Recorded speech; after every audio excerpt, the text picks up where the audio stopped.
Hello everyone, कैसे हैं आप सब। 70वीं बीपीएससी निकालना है, निकालने का मन है या दिखाना है कि हम बीपीएससी की तैयारी कर रहे हैं, ये क्लियर कर लीजिए। आज हम डिस्कस करने वाले हैं एक जो आप तैयारी करोगे उस तैयारी के पहले की आपकी मानसिक दशा क्या हो और पूरी स्ट्रेटजी मंथ वाइज आपके साथ डिस्कस करेंगे। जैसे यूपीएससी के लिए किया था उसी तरह से बीपीएससी, लेकिन ये अलग एग्जाम है तो तरीका अलग होगा इसका। इसका वो एज इट इज यूपीएससी का तरीका नहीं होगा, बीपीएससी का एग्जाम है, ये ध्यान रखिएगा। अब एग्जाम पैटर्न बदल चुका है, वो अप्रोच अगर दिमाग में है बीपीएससी को लेके जो 2 साल पहले था तो भूल जाइए बीपीएससी भी होने वाला है, क्योंकि ये बीपीएससी अब दूसरे नंबर का टफेस्ट एग्जाम हो गया है। पहले यूपीएससी होता था, उसके बाद यूपीपीएससी की बारी आती थी, तब कहीं जाके बीपीएससी जेपीएससी की बारी आती है। अब जब 2 साल से पैटर्न को बदलता हुआ देखोगे ना, तो यूपीएससी के बाद सेकेंड टफेस्ट एग्जाम आप बीपीएससी को कह सकते हो। अब यूपीपीएससी उसके बाद चला गया है। हाँ, मेंस के लेवल पे आप उसके सिलेबस को अगर आप देखें तो आप कह सकते हैं कि उसके सिलेबस जितना वास्ट है तो वो टफ है। अदरवाइज जितना ही सिलेबस बीपीएससी ने कवर किया है उसमें बीपीएससी अब सेकेंड टफेस्ट एग्जाम हो गया है। तो वो तो आप भूल जाइए कि बीपीएससी 2 साल पहले 4 साल पहले जो था वो अब नहीं रहा। ठीक है, अब सवाल है कि हम शेड्यूल पे बात करेंगे, लेकिन उसके पहले तैयारी के पहले थोड़ा सा एक मेंटल लेवल पे आपके अंदर जो बहुत सारी पूर्वाग्रह चल रही है ना, उसको दूर करना जरूरी है। तो पहला तो वो एग्जाम रहा नहीं, उसको तो आप दूर कर लीजिए। ये बिल्कुल पैटर्न बदल चुका है, इससे ऐड हो चुका है, मेंस आंसर राइटिंग का पैटर्न बिल्कुल बदल चुका है, प्री के जो सवाल हैं वो भी बदल चुके हैं, स्टैंडर्ड सबका बदल चुका है और सारा स्टैंडर्ड अप टू मार्क है। ठीक है, होना चाहिए जो है वही है, जो पीसीएस की एग्जामिनेशन स्टैंडर्ड होना चाहिए वही है। ठीक है, तो आपके अगर दिमाग में चल रहा हो कि किसी तरह से प्रीलिम्स निकाल लें, तो अब तो प्रीलिम्स भी किसी तरह से निकलने से रहा, तो एक तो वैसे ही भीड़ छट गई है। ठीक है, तो वो गलतफहमी में दूर हो जाइए कि हम किसी भी एग्जाम की तैयारी कर रहे हैं तो बीपीएससी प्री हमारा तो कम से कम हो जाएगा, नहीं होगा। अगर आप प्री की तैयारी कर रहे हो, प्रॉपर पीसीएस की तैयारी कर रहे हो, तब बीपीएससी निकलेगा, अदरवाइज नहीं निकलेगा। दूसरा, मेंटल जो आपका स्टेट है अब उसको बढ़ा देना होगा। पहले जिस साइकोलॉजी के साथ, जिस मेंटेलिटी के साथ आप बीपीएससी के एग्जाम को देखते थे, इवन प्रीलिम्स के ही पेपर को देखते थे, मेंस तो छोड़ दीजिए, उस अगर मेंटल स्टेट के साथ अब बीपीएससी के प्रीलिम्स का पेपर या मेंस का पेपर देख रहे हैं तो डेफिनेटली गलत कर रहे हो। सवाल ही नहीं उठता क्वालिफाई करने का, सवाल ही नहीं उठता। ये बीपीएससी ने बड़ा अच्छा स्टेप उठाया है कि एक बड़ा भीड़ हट जाएगा इसके कारण, और हटना चाहिए था। बिल्कुल अनमैच्योरिटी की तरह कोई भी एग्जाम दे रहे हैं, बीपीएससी भी पीटी निकाल दिए, मेंस का कोई मतलब नहीं बनता, तो वो कोई टैलेंट नहीं था, तो उसको बीपीएससी ने छांटा है। तो इस लेवल पे आपको भी मजबूत होना होगा कि आप किसी भी एग्जाम की तैयारी करके बीपीएससी क्वालिफाई नहीं कर सकते। प्रीलिम्स भी नहीं होगा, मेंस तो दूर की बात, वो तो नहीं होना है, प्रीलिम्स ही नहीं होगा। और इसके साथ साथ एक और गलतफहमी है, ये मैं देख रहा हूं, तो एज ए टीचर मैं आपको गाइड करना चाहता हूं कि जबरदस्ती अपने आप को झमेले में मत डाल के परेशान कर लो, स्ट्रेस में चले जाओगे, कोई फायदा है नहीं।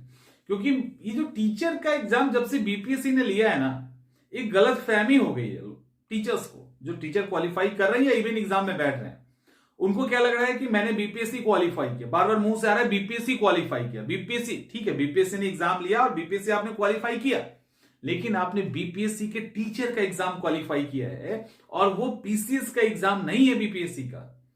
ये अलग बात है, बीपीएससी ने वो एग्जाम लिया जो बीपीएससी को नहीं लेना चाहिए था, सरकार को ये एग्जाम बीपीएससी को नहीं देना चाहिए था। खैर दे दिया, बीपीएससी ने ले लिया, तो इसके कारण आप अपने आप को कष्ट में मत डालिए। अगर आप पीसीएस के बारे में पहले नहीं सोच रहे थे तो सिर्फ बीपीएससी का टीचर का एग्जाम दे दिया, अच्छा नंबर आ गया या आप पास कर गए तो हम पीसीएस भी क्वालिफाई कर लेंगे, इस चक्कर में मत पड़ो। हाँ, आपको क्वालिफाई करना है, आप पीसीएस निकालना चाहते हैं तो बात अलग है, लेकिन ये गलतफहमी मैं देख रहा हूं, बहुत लगातार देख रहा हूं कि मैंने बीपीएससी क्वालिफाई कर लिया। ठीक है, बीपीएससी का टीचर का एग्जाम क्वालिफाई किया है आपने, इस गलतफहमी में मत रहिए कि उसका मतलब नहीं, ये नहीं है कि आप पीसीएस भी क्वालिफाई कर लोगे।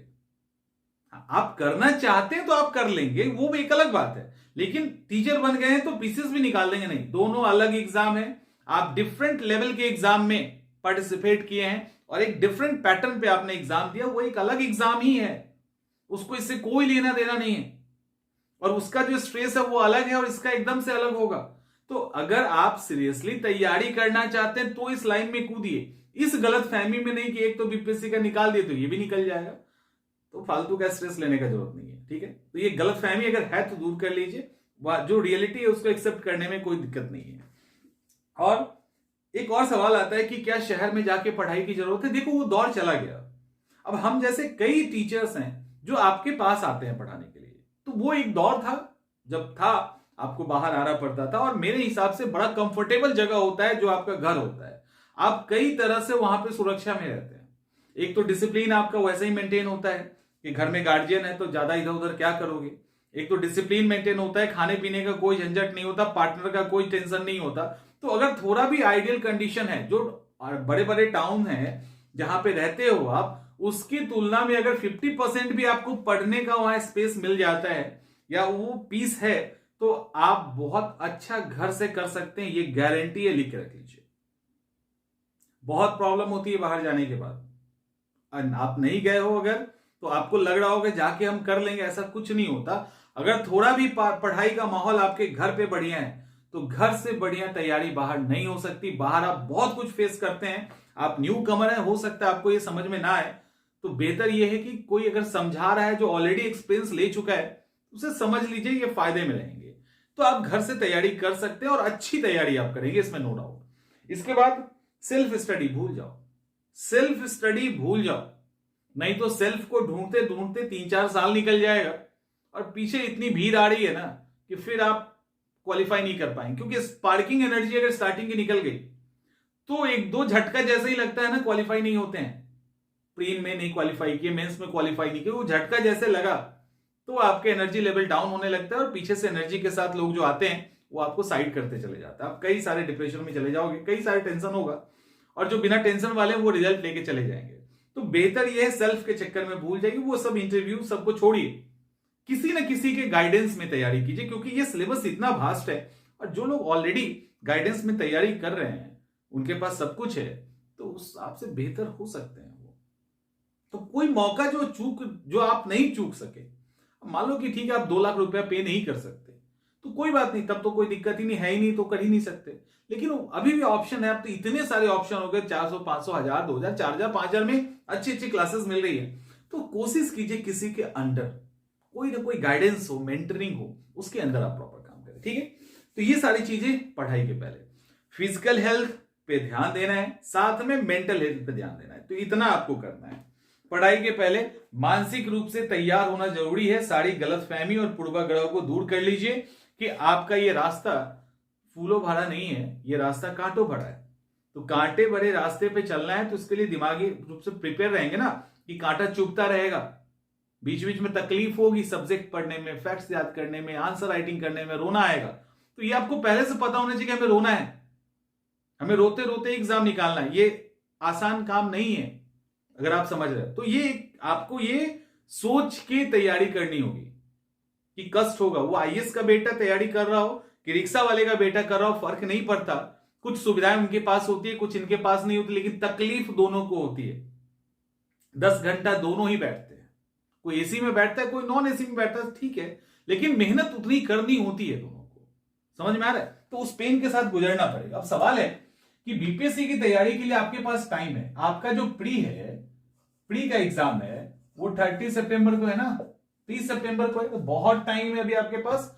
अब देखो आपकी जो तैयारी है वो मेंस और पीटी, इसके बाद इंटरव्यू।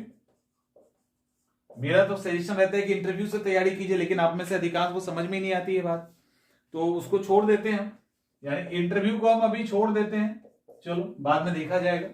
तो अभी की तैयारी क्या करनी है? अभी तैयारी मेंस की करनी है और पीटी की करनी है इंटरव्यू। चलिए, इसके बाद जो मेंस की तैयारी करनी है उसके अंदर हमने जो मेंस की तैयारी है उसको 2 भागों में बांटा गया है, एक कोर सब्जेक्ट, दूसरा अदर सब्जेक्ट। गलतफहमी मत रहना कि यूपीएससी का सिलेबस रिपीट हो रहा है, ये अलग है, बीपीएससी का एग्जाम अलग है, स्ट्रेटजी बिल्कुल अलग होगी। तो अब इसके लिए आपके पास कितना टाइम रहेगा, अब देखो इसको ठीक से देखिए। जो कोर सब्जेक्ट है, मेंस की तैयारी करनी है पहले हमें, सबसे पहला तो हमको मेंस की ही तैयारी करनी है। अगर आप थोड़े से भी गलत फहमी में है कि आप अभी से 30 सितंबर तक प्रीलिम्स क्लियर करोगे और प्रीलिम्स की तैयारी करके प्रीलिम्स क्लियर करेंगे और आपका सिलेक्शन होगा, लात मार के बाहर निकाल दिए जाओगे, इतना याद रखिएगा। अगर ये गलत फहमी जिनके अंदर भी होगी ना, लात मार के बाहर निकाल दिए जाओगे, ये मैं दोबारा रिपीट कर रहा हूं।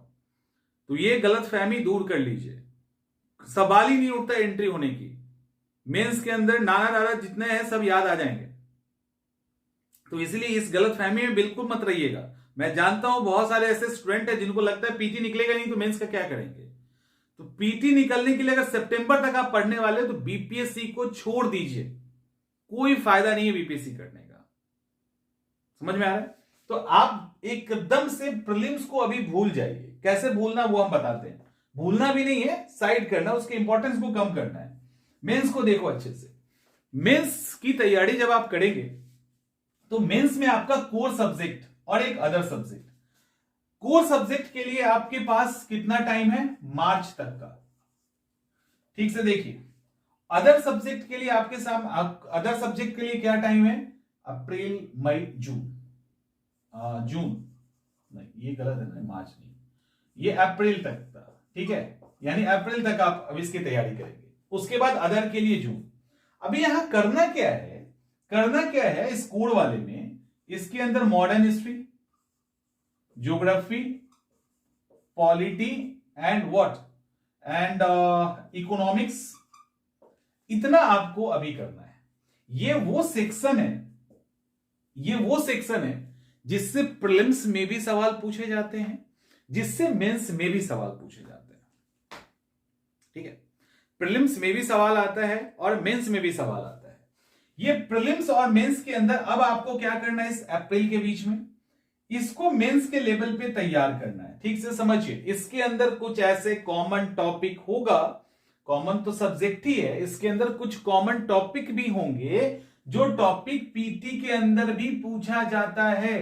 तो जब सिर्फ मेंस के लेवल पे तैयारी करनी है, मेंस के टॉपिक को उठाना है, पीटी के टॉपिक को नहीं उठाना है। मेंस के टॉपिक के अंदर वो टॉपिक जो प्रीलिम्स में भी पूछा जा सकता है मेंस के पढ़ाई के दौरान, उसमें जो पीटी के पॉइंट ऑफ व्यू से फैक्ट्स है उसको बस देख लीजिएगा। चैप्टर समाप्त हो, मेंस के पॉइंट ऑफ व्यू से चैप्टर को आपको सिलेक्ट करना है। वो चैप्टर यदि प्रीलिम्स में मैच कर रहा है तो उससे रिलेटेड फैक्ट्स को भी बस देख लेना है। दैट्स इट, इतना ही करना है। ये आप करके इन 4 सब्जेक्ट को, कम से कम इन 4 को आप अप्रैल तक में, जैन फेब मार्च अप्रैल, बहुत टाइम है, तो इन 4 महीने में आप इन 4 सब्जेक्ट को खत्म करेंगे। ठीक है, इसके साथ एक और चीज करना है, प्लस करंट अफेयर्स। कितना देर, 15 to 20 मिनट्स डेली, बस 15 से 20 मिनट, जितना ही पढ़ सको। बात फिर से सुनिए, जितना करंट अफेयर्स पढ़ सके, जितना ही पढ़ सके। आप 10 फैक्ट पढ़ लो, 15 फैक्ट पढ़ लो, फर्क नहीं पड़ता। कोई किताब उठा लीजिए, कोई किताब ले लो। पेपर ऊपर के चक्कर में मत पढ़ो, अभी कोई मतलब नहीं है उसका। पेपर पढ़ने तो एडिटोरियल पढ़िए, मेंस के पॉइंट ऑफ व्यू से, करंट अफेयर्स के लिए नहीं, मेंस के आंसर राइटिंग के पॉइंट ऑफ व्यू से। तो आप अभी क्या करोगे, जो करंट अफेयर्स है पीटी के पॉइंट ऑफ व्यू से या ओवरऑल, उसको 15 to 20 मिनट, 20 मिनट से 21 मिनट मत होने देना, बंद कर देना। आप ऐसे करके जब पढ़ेंगे ना, 2 महीने के बाद आपका फैक्ट्स ही नहीं बचेगा करंट अफेयर्स में, रिपीट होने लगेगा। क्योंकि आप देखिए ना कि अभी जैसे मान लो रसिया यूक्रेन का वॉर लगातार चल रहा है ना, लगातार हो रहा है। अभी इजराइल फिलिस्तीन लगातार, तो ऐसे कई सारे फैक्ट्स हैं जो 2-4 महीने तक रिपीट होता रहेगा। तो वो आप जब इसको करेंगे ना, वो चीजें रिपीट होती चली जाएगी। कम कैसे होगा, कई सारे संस्थान के फैक्ट्स, उसके जो हेड है याद कर लोगे ना, तो वही चीज अगले महीने भी आएगा ना, वही चीज रिपीट होता रहेगा, तो उसको आप छोड़ देंगे आराम से। तो इस तरह से करंट अफेयर्स पे आपको 15 से 20 मिनट हार्डली देना, 21 मिनट में नहीं जाना। अब ये जब आप कर रहे होंगे, बिहार की बात करें, डाटा इंटरप्रिटेशन आता है ना, डीआई, यहां पे बस आपको एक काम करना है कि डीआई के सवाल, डीआई का जो सवाल है, इसको नीचे मैं लिख देता हूं, डीआई का जो सवाल है वो अपकमिंग 90 डेज तक एक या दो आपको डेली बनाना है। तो लगभग या तो 90 क्वेश्चंस होंगे या उसके ऊपर 180 तक जाएगा। तो ये सवाल हर तरह के, और कौन से सवाल होंगे? PYQ, कोई नया सवाल नहीं होगा, कोई नया सवाल नहीं। PYQ अलग अलग एग्जामिनेशन में डीआई से पूछे गए PYQ को आप रोज बनाएंगे। आपको कुछ नहीं आता, कोई दिक्कत नहीं है। आप क्वेश्चन देखिए, उसका सॉल्यूशन देखिए, कॉपी पे उतार लीजिए, क्वेश्चन देखिए, सॉल्यूशन देखिए, कॉपी पे उतार लीजिए। उतारते रहिए तो 5 दिन, 10 दिन, 15 दिन, 20 दिन होते होते आपको सब समझ में आने लगेगा और डीआई आसान हो जाएगा। तो ये काम आपको डेली करना है, ठीक है। एक और दो, तो इस बीच में ही आपका डीआई खत्म हो जाएगा। इस बीच में डीआई खत्म हो गया, history, modern history, geography, polity, economics आपने खत्म कर लिया। अदर के अंदर जब जाएंगे तो साइंस एंड टेक आएगा। अदर के अंदर जब जाएंगे तो एनवायरमेंट आएगा, और क्या आएगा अदर के अंदर? और तो कुछ ऐसा है नहीं। हाँ, बिहार स्पेशल, बिहार स्पेशल आएगा, तो बिहार स्पेशल को कर लीजिए। इसके अलावा और जो लगता है उसके अंदर ऐड कर दो। और क्या आएगा? आईआर डाल सकते हैं, इंटरनेशनल रिलेशन का जो बेसिक हिस्सा है, जो करंट अफेयर्स वाला हिस्सा नहीं है, उसको कवर कर लीजिए। आई थिंक यही है ना करंट अफेयर्स, आप तो कुछ है नहीं इसके अलावा, तो इसको आप कवर कर लीजिए। कब कर रहे हो? जून में खत्म कर रहे हो। जुलाई, अगस्त, सितंबर, 3 महीना बच रहा है पीटी के लिए। अब आगे 90 डेज आपका मेजर पोर्शन करंट अफेयर्स साथ साथ खत्म हो रहा है, right. Modern history, geography, polity, economics का लगभग 60, हम 70% मान के चलते हैं, लेकिन 60% आपके हिसाब से कम कर दे रहे हैं। 60% हिस्सा आपके 4 सब्जेक्ट का खत्म हो चुका है पीटी के साथ, देख लीजिए, ठीक है। उससे ज्यादा खत्म हो जाता है, अगर इस तरह से चलोगे ज्यादा खत्म होगा, बट चलो कम से कम उतना तो खत्म हो रहा है। तो 60% तो आपका वैसे ही खत्म हो गया। अब जो रेस्ट टॉपिक बचा, जिसके अंदर मेंस के पीटी के हिसाब से बिहार स्पेशल होगा, साइंस होगा, इसके अलावा करंट अफेयर्स तो डेली चल रहा है, उसी तरह से चल, करंट अफेयर्स को तो छेड़ना ही नहीं है, चलने दो उसको बस, ठीक है, वो रिपीट होता रहेगा। तो बिहार स्पेशल हो गया, साइंस एंड टेक हो गया, साइंस एंड टेक, साइंस हो गया ना, साइंस एंड टेक को उठा लीजिए, एनवायरमेंट उठा लीजिए, जो मन करता है उठा लो। और क्या क्या बच रहा है इधर? Modern history, polity, economics, geography, और क्या है? कुछ तो है नहीं ऐसा। साइंस हो ही गया, साइंस एंड टेक, एनवायरमेंट हो ही गया। तो 90 डेज आपको बच रहा है, और जो आपने ये सब पढ़ा है ना, इसको क्या करेंगे? इस बीच में रिवीजन करेंगे। इसको क्या करेंगे? रिवीजन करेंगे।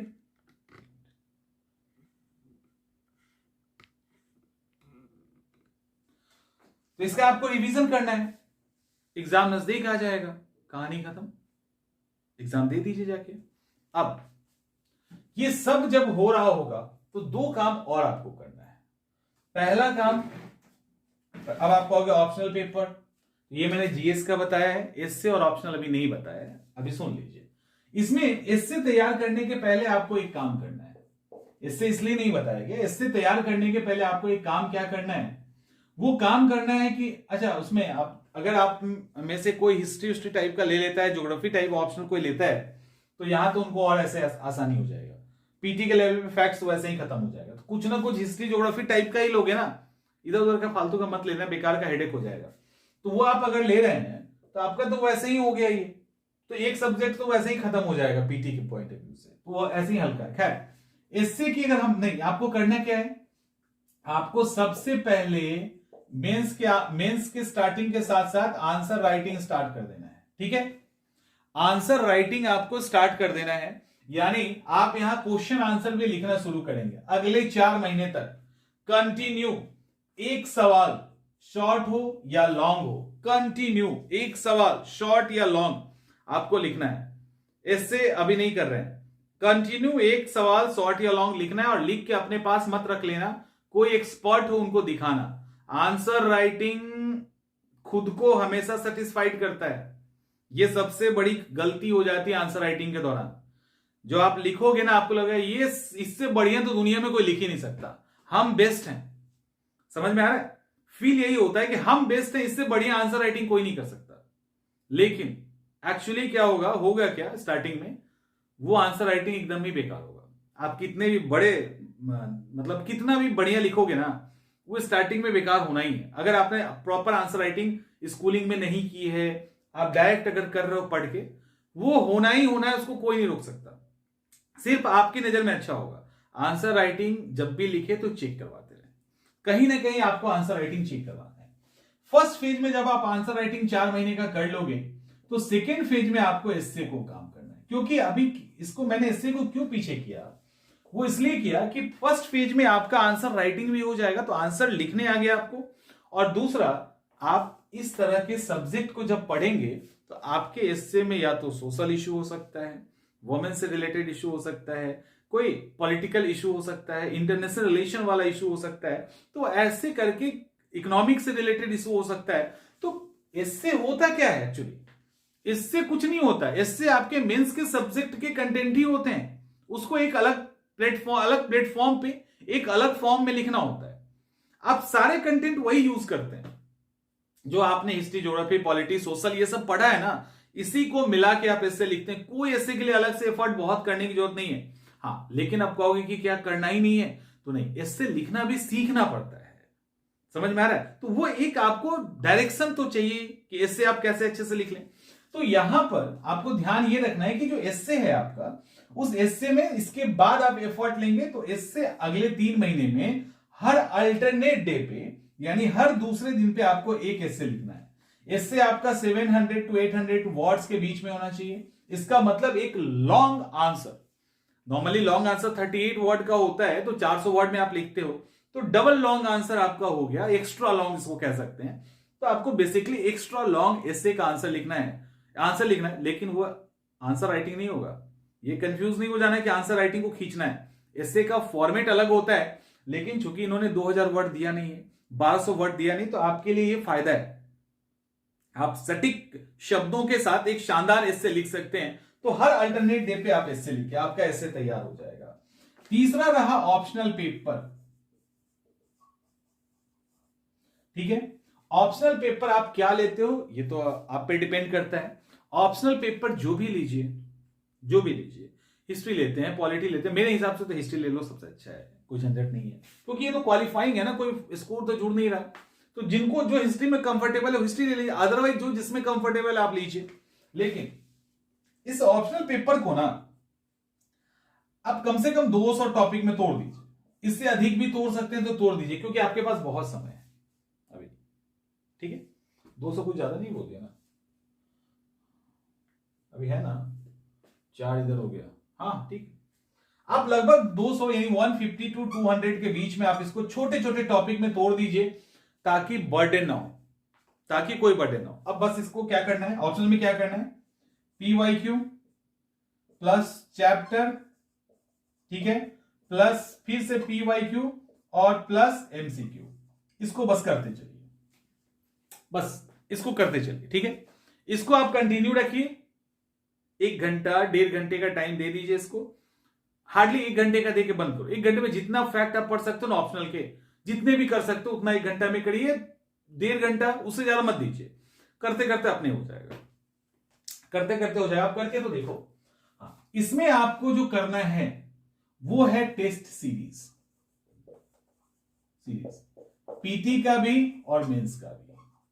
टेस्ट सीरीज से नहीं चूकना है किसी भी स्थिति में।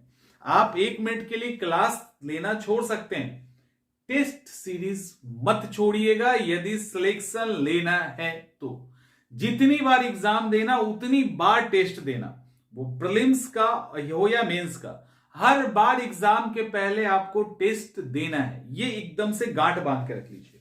तो टेस्ट सीरीज आपको ज्वाइन करना ही करना है, इसका कोई विकल्प नहीं है। क्लियर, कोई विकल्प नहीं है। तो इस तरह से आप अप्रोच कीजिए। यहां पे PYQ का सहारा लीजिएगा, स्टार्टिंग में PYQ पे जाना है, MCQ पे मत जाना। PYQ को सॉल्व करते रहना मेंस के लेवल पे। जब अदर में आना ना तो PYQ के साथ MCQ उठा लीजिएगा, इसको भी सॉल्व कीजिएगा, इसको भी सॉल्व कीजिएगा, बाकी यहां तो आपको टेस्ट सीरीज पे आना ही है। तो इस अप्रोच के साथ आप BPSC 70 का जो एग्जाम है वो 100% क्रैक कर लेंगे। Calculative study, smart study and dedicated study की जरूरत है। उम्मीद करते हैं क्लियर हो गया होगा, और नहीं क्लियर हुआ होगा तो क्या कर सकते हैं, करो पीटी की तैयारी, ये तो आपका हक है, आप जिसकी तैयारी करना चाहें। अदरवाइज जो कह रहे हैं वो सुन लीजिए, नहीं तो दिक्कत तो आप ही को होनी है, सुन लोगे तो फायदा कर जाएगा। मिलते हैं अगले वीडियो में।